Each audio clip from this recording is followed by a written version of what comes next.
दरवाजे पर दूल्हे राजा सजे धजे खड़े हैं और एक रस्म की तैयारी चल रही है। अंदर दुल्हन तैयार हो रही है। सहेली उसको तरह तरह की बातें कह रही हैं, हंसी मजाक चल रहे हैं। अब दूल्हे राजा दरवाजे की रस्म को करते हुए भीतर आ जाते हैं और फेरों पर बैठ जाते हैं।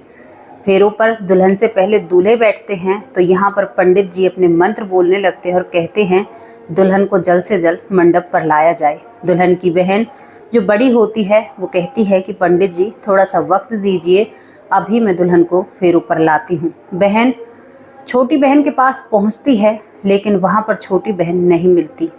छोटी बहन फरार हो जाती है अपनी ही शादी से। अब बड़ी बहन पूरे घर में छोटी बहन को ढूंढती है जो दुल्हन होती है। अब वो अपनी माँ के कान में बात बोलती कि माँ, छोटी बहन तो कहीं भी मुझे मिल नहीं रही है और अब हमारे पिताजी की समाज में किरकिरी हो जाएगी और लोग तरह तरह की बातें बनाएंगे। अब दुल्हन की जो माँ होती है वो चुपके से आकर दुल्हन के पिता के कान में एक बात कहती है कि तुम्हारी बेटी घर से भाग चुकी है और अब तुम ही इन लोगों को जवाब दो क्या होगा। और जो दुल्हन का पिता है वो दुल्हन की माँ पर एक थप्पड़ उठाने की कोशिश करता है, लेकिन दुल्हन की माँ थोड़ी सी नीचे हो जाती है और बड़ी बहन सब बातों को संभालते हुए कहती है कि पिताजी अब आपको ही सब कुछ देखना होगा, अब इसमें माँ क्या कर सकती हैं।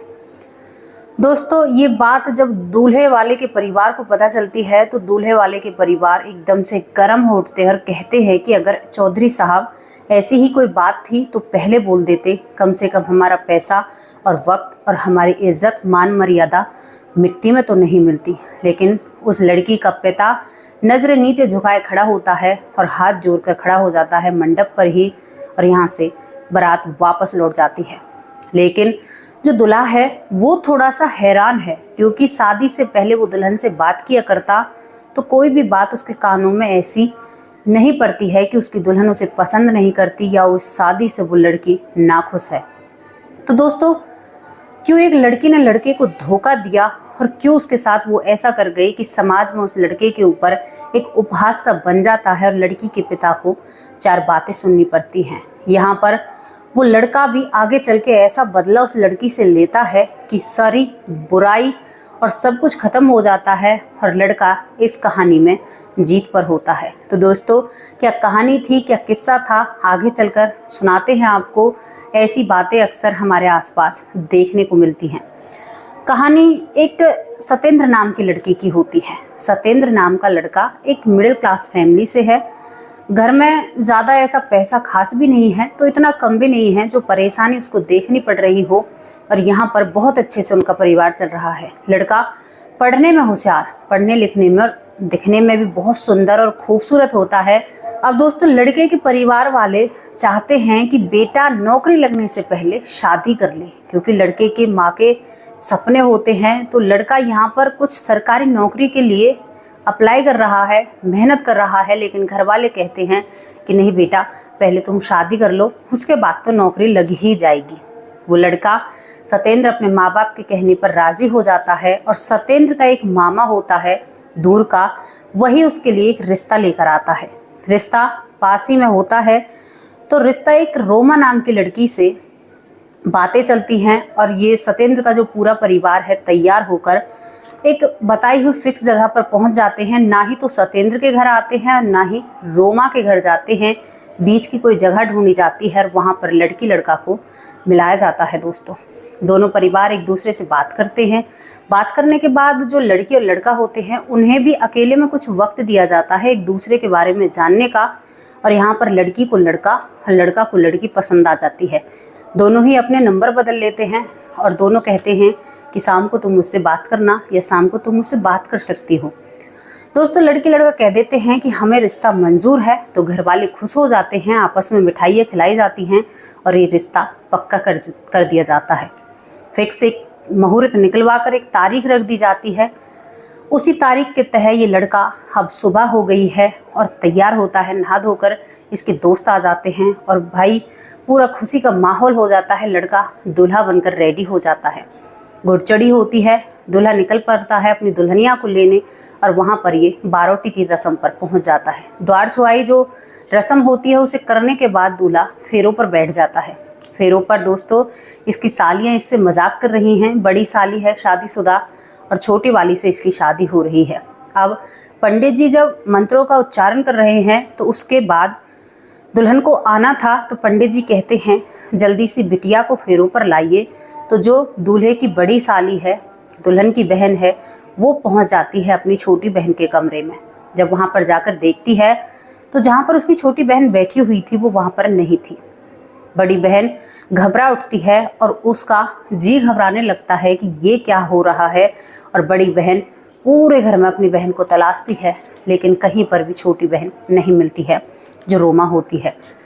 अब यहाँ पर बड़ी बहन आकर चुपके से अपनी माँ के कान में ये बात कहती है। माँ जैसे ही सुनती है तो उसका बीपी ऊपर नीचे हो जाता है, लेकिन फिर भी वो बात को संभालते हुए अपने पति के कान में कहती है। जब पति से बात की जाती है तो यहाँ पर रोमा का जो पिता है दुल्हन का, तो वो थप्पड़ लेकर भी अपनी पत्नी पर चढ़ जाता है, लेकिन बड़ी बहन उसका हाथ पकड़ लेती और कहती है कि पिताजी, इसमें सारी गलती छोटी की है, आप माँ पर क्यों हाथ उठा रहे हो, उसकी क्या गलती है। दोस्तों रोमा की माँ कहती है आपको ही सब कुछ संभालना होगा, मेरी कोई गलती नहीं है, ना ही मुझे पता था कि रोमा ऐसा करने वाली है। और यहाँ पर रोमा का पिता इस सतेंद्र के पिता के सामने हाथ जोड़कर खड़ा हो जाता है और कहता है कि एक रिश्ता तो हम दोनों में बन नहीं पाया, लेकिन मैं बहुत दुखी और बहुत बुरे मन से कह रहा हूँ, मेरी बेटी घर से भाग चुकी है और अब मेरे पास कोई भी शब्द नहीं है आप लोगों से कहने के लिए। आप भला समझो या बुरा समझो, लेकिन आप अपनी बारात वापस ले जाओ, क्योंकि जिसकी शादी है वही नहीं है, तो मैं किसकी शादी कराऊं तुम्हारे बेटे से। तो सतेंद्र फेरों से खड़ा हो जाता है और कहता है कि बाबूजी ये आप क्या कह रहे हो, मेरी और रोमा की तो इतने दिन से बात हो रही है, लेकिन आज तक उसने मुझे यही नहीं कहा कि क्या बात है। आप ऐसा रोमा नहीं कर सकती। और वो सतेंद्र का सपना ऐसे चूर चूर हो जाता है, क्योंकि कहीं ना कहीं वो रोमा से प्यार करने लगता है। दोस्तों सतेंद्र का जो पिता होता है वो कहता है अपने बेटे के कंधे पर हाथ रखकर कि बेटा अब इसमें क्या कर सकते हैं, वो लड़की यहाँ पर नहीं है, तो तू कब तक उसका इंतज़ार करेगा, और चल हम घर चलते हैं, हमसे ज़्यादा इसकी बेइज्जती है, हमारी तो कुछ भी बेइज्जती नहीं है। और वो अपनी बारात लेकर वापस लौट जाते हैं। सतेंद्र जो इसी बात की चिंता में रहता है, तो जो दूर का मामा होता है, तो सतेंद्र उससे कहता है कि मामा जी बाकी सब कुछ तो देखा जाए, लेकिन मुझे एक बात जाननी है कि रोमा मुझे ऐसे छोड़कर क्यों चली गई, आखिर ऐसी क्या बात है, क्या वजह है, क्योंकि मैं उससे काफ़ी दिनों से बात कर रहा था, कोई भी ऐसी बात नहीं थी कि वो किसी और से प्यार करती है या कुछ और चक्कर है। तो यहाँ पर जो सतेंद्र का दूर का मामा है वो अब इन बातों की तहकीकात करता है, तो उसे पता चलता है कि जो रोमा शादी को छोड़कर गई है वो सरकारी नौकरी लग चुकी है, इसी वजह से वो उस लड़के से शादी नहीं करना चाहती है। दरअसल दोस्तों रोमा जो थी वो भी पढ़ने लिखने में होशियार थी, तो उसने एक फार्म भरा हुआ था। फार्म की जो डेट आती है तो उसे एक सरकारी नौकरी मिल जाती है, और उस नौकरी की खबर उसके कानों में शादी वाले दिन पड़ती है। जैसे ही उसके सामने एक खबर आती है तो नौकरी आने से पहले उस लड़की में घमंड आ चुका था। उस लड़की का सोचना था कि अगर ये तो कुछ करता नहीं है, मैं सरकारी नौकरी लग चुकी हूँ, अगर मैं इसके साथ जाऊँगी तो मेरी ज़िंदगी बर्बाद हो जाएगी, और वहाँ से रोमा फरार हो जाती है। अब दोस्तों सतेंद्र को जब ये बात पता चलती है तो वो मन में बड़ा ही मलाल करता है कि पढ़े लिखे तो हम भी हैं और हम भी नौकरी की तैयारी कर रहे हैं, लेकिन पर ऐसा तो हम किसी के साथ नहीं करेंगे। और यहाँ पर सतेंद्र अब सब कुछ छोड़ छाड़ कर दिल्ली चला जाता है और वहाँ पर पढ़ाई करने लगता है। दोस्तों पढ़ाई करते करते वो कई टेस्ट देता है और वो बन जाता है डीएम, डिस्ट्रिक्ट मजिस्ट्रेट। दोस्तों यहाँ पर वो डीएम बनने के बाद अपनी माँ के सामने आता है। माँ अपने बेटे पर दुलार करती और कहती है कि बेटा अब तो तू डीएम बन चुका है, अब तुम्हारी शादी की कोई कमी नहीं है, लड़कियों की तो लाइन लग जाएगी। सतेंद्र कहता है कि नहीं माँ, मैं डीएम इसलिए नहीं बना, अगर कहीं मुझे वो मिल जाए रोमा तो मैं उससे बस बदला लेना चाहता हूँ, क्योंकि उसकी भावना बदले की अभी कम नहीं हुई थी। अब दोस्तों जब ये डीएम बनकर एक केस देखता है तो उस केस में जो गुनहगार आता है वो सबसे पहला गुनहगार इसके सामने रोमा होती है। आप यकीन नहीं करोगे कि किस्मत कैसे लोगों को एक दूसरे से मिला देती है, और सामने शायद ऊपर वाला उसे सामने भेज देता है जो गलत करता है। रोमा सामने खड़ी हुई है और केस क्या है, उस पर आरोप लगे हैं कि इस लड़की ने सरकारी नौकरी होते हुए कई करोड़ रुपए का घोटाला किया है, जिसमें ये भी शामिल है। अब दोस्तों रोमा जब सामने देखती है कि जिसका वो फैसला करने वाला है जो वो उसका वही पति है जिसे वो फिर ऊपर छोड़कर भाग आई। अब रोमा सोचती है ये तो वैसे ही गुस्से में होगा, ये कहाँ मेरे फेवर में रहेंगे। लेकिन फिर भी रोमा एक कोशिश करती है और कहती है सतेंद्र थे कि सत्तू मेरी कोई गलती नहीं है, मेरे स्टाफ के लोगों ने मुझे फंसाया है। तो यहाँ पर सतेंद्र कहता है कि पहली बात तुम मुझसे तमीज़ से बात करो, मैं कोई सत्तू नहीं हूँ, मेरा नाम सतेंद्र है। दूसरी बात, तुम मुझसे सर कहकर बात कर सकती हो, ऐसे ही सीधा सीधा मत बोलो। तो रोमा की नज़रें नीचे हो जाती हैं। वो कहती है कि प्लीज़ सर, मेरी कोई गलती नहीं है, मुझे फंसाया गया है, अगर आप सही फैसला ना करोगे तो फिर कैसे होगा। अब डीएम साहब सोचते हैं कि सतेंद्र की चिंता मत करो, मैं हमेशा कानून के साथ रहूँगा, कभी भी किसी दुखी या बुरे इंसान को छोड़ूंगा नहीं और अच्छे इंसान को कभी भी दुख नहीं दूंगा। मैं ऐसा व्यक्ति नहीं हूँ जो किसी को जख्म दे और उन जख्मों को कुरेदने के लिए सामने आ जाऊं। अब दोस्तों सतेंद्र कहता है कि मेरे हाथ में केस है, अब मैं इसकी छानबीन कर जब भी कुछ करूंगा तो यहाँ पर केस आगे चलने लगता है। और सतेंद्र जब भी तारीख आया करती तो उस तारीख को आगे बढ़ा देता और यहाँ पर रोमा हर तारीख पर आती रहती है। रोमा इतना परेशान हो चुकी थी कि बहुत सारे दिन हो जाते हैं, उसका केस फाइनल नहीं होता है। तो रोमा अब सतेंद्र के सामने हाथ जोड़कर खड़ी हो जाती है और कहती है कि मैं तुम्हारे हाथ जोड़ती हूँ सर, या तो मुझे मुजरिम करार दे दो या इस केस से मुझे बाहर निकाल दो, क्योंकि अब मेरे बस का नहीं है रोज़ का आना और मैं बहुत परेशान हो चुकी हूँ। क्योंकि जब एक आपके ऊपर दाग लग जाता है ना तो कई सवाल खड़े हो जाते हैं, समाज के लोग भी आपसे सवाल जवाब करते हैं। दोस्तों उसके बाद क्या होता है कि यहाँ पर सतेंद्र जब रोमा की बातें सुनता है तो रोमा रोने लगती है, कहती है कि ये मनसा नहीं थी, केवल तुम्हें इसलिए छोड़ा था कि मैं सरकारी नौकरी लग चुकी थी, उस चीज़ का बदला तुम मुझसे यहाँ मत निकालो। तो सतेंद्र कहता है कि क्या तुम मुझे पागल समझती हो जो मैं तुमसे यहाँ पर बदला निकालूंगा, ऐसी कोई बात नहीं है, तुम्हारे केस की पूरी तरह से छानबीन होगी तभी तो मैं कोई फैसला ले पाऊंगा। और यहाँ पर सतेंद्र अब रोमा के रोने को देखकर थोड़ा सा दुखी सा हो जाता है, क्योंकि जब वो उससे बात किया करता तो उससे वो सच्चा प्यार करने लगा था। अब दोस्तों बहुत सारी तारीख निकलने के बाद सतेंद्र अपना फैसला निकाल देता है, क्योंकि वो पूरी छानबीन करता है जिसमें सच में ही रोमा गुनहगार नहीं होती है। रोमा को इस केस से अलग कर दिया जाता है और यहाँ पर रोमा खुश हो जाती है। रोमा की जो नौकरी जा चुकी थी उसको भी वापस दिलाता है वही पति जिसे वो छोड़कर चली गई थी मंडप पर।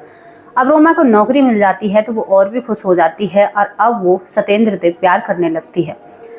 प्यार करने के बाद दोस्तों अब वो सतेंद्र के नंबर पर बार बार कॉल करती है और सतेंद्र का एक ही जवाब होता है कि मैं ऐसे लोगों से बात नहीं करना चाहता जो किसी की भावनाओं को या मान सम्मान को नहीं समझते। लेकिन रोमा बार बार उसके सामने रोआ करती और बार बार ये कहती कि सतेंद्र, क्या मैं तुमसे दोबारा शादी नहीं कर सकती, क्या तुम मेरे लिए दोबारा बारात लेकर नहीं आ सकते। तो सतेंद्र कहता है कि ये मैं नहीं बता सकता, ये मेरे घर वाले बताएंगे। घर वाले जब ये रोमा होती है अपने पिता को दोबारा सतेंद्र के घर भेजती है और वहाँ पर रोमा का पिता सतेंद्र के घर वालों से माफ़ी मांगने लगता है, कहता है कि भाई मेरे बेटी को और मुझे माफ़ कर दीजिए, मेरी तो कोई गलती नहीं है लेकिन फिर भी मैं आप लोगों से माफ़ी मांग रहा हूँ। पहली बार में सतेंद्र का पिता थोड़ा सा गुस्सा होता है, थोड़ा सा रोज़ दिखाता है कि भाई तुम लोगों ने हमारे साथ क्या किया था, समाज में पूरी किरकिरी बहुत अच्छे से हुई थी। लेकिन उसके बाद सतेंद्र भी घर आ जाता है, रोमा भी घर आ जाती है, सभी इकट्ठा हो जाते हैं और यहाँ पर सतेंद्र भी अपने पिता से कहता है कि पिताजी मुझे रोमा पसंद है, क्योंकि उसे एक झलक में ही रोमा पसंद आ गई थी। वो कुछ दिन बात करने से ही रोमा से जुड़ चुका था, प्यार करने लगा था और दोस्तों दोनों के ही परिवार राजी हो जाते हैं। रोमा जो सरकारी नौकरी पर है, सतेंद्र जो डीएम साहब बन चुके हैं, तो दोनों की ही शादी धूमधाम से कर दी जाती है और इनका घर बस जाता है। दोस्तों एक कहानी भले ही आपको सुनने में फिल्मी लग रही हो, लेकिन ऐसी कहानियों से ही फिल्में बना करती हैं और ये कहानियाँ सच होती हैं, केवल थोड़ी सी फेरबदल इनमें की जाती है। तो क्या रोमा ने सही किया अपने पति के साथ? क्या सतेंद्र ने एक अच्छा फैसला लिया? बाद में जो भी फैसला लिया आप अपनी राय कमेंट बॉक्स में रख सकते हैं। ऐसी कहानियाँ जो आपकी ज़िंदगी को बदलने की ताकत रखती हैं, जैसी भी आपको स्टोरी लगी आप कमेंट बॉक्स में अपनी राय रख सकते हैं। कल फिर हाजिर होंगे एक और सच्ची और अच्छी स्टोरी के साथ। तब तक के लिए नमस्कार, जय हिंद, जय भारत।